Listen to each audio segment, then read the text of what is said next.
আজকে আমাদের বাড়ির দুটি মাটির ঘরের মধ্যে একটি আয়ুষ্কাল শেষ। তো এটা হচ্ছে আমার কাকার ঘর। তো সেই ঘরটা ভাঙা হচ্ছে।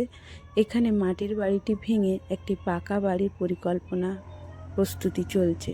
তো এখানে একটি পাকা বাড়ি বানানো হবে, সেই জন্য এই মাটির ঘরটি ভাঙা হচ্ছে। আর এই যে এখানে মিস্ত্রিরা কাজে লেগে পড়েছে এই বাড়িটি ভাঙার জন্যে। বাড়িটি ভাঙা হয়ে যাওয়ার পর এখানে একটি নতুন বাড়ি আবার বানানো হবে। তো এই বাড়িতে আমাদের পুরনো কত স্মৃতি রয়ে গিয়েছে।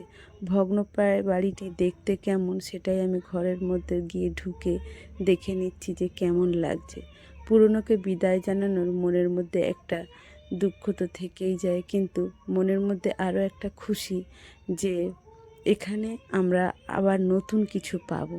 তো এই বাড়িটি ভেঙে আমরা নতুন একটি পাকা বাড়ি পাবো, তারই মনের মধ্যে একটা খুশির ইচ্ছা মনে তো রয়েই যায়। তো সেইটারই এখন প্রস্তুতি চলছে। তো আমরা সেই ইচ্ছা আগ্রহ নিয়ে সামনের দিকে এগিয়ে যাচ্ছি।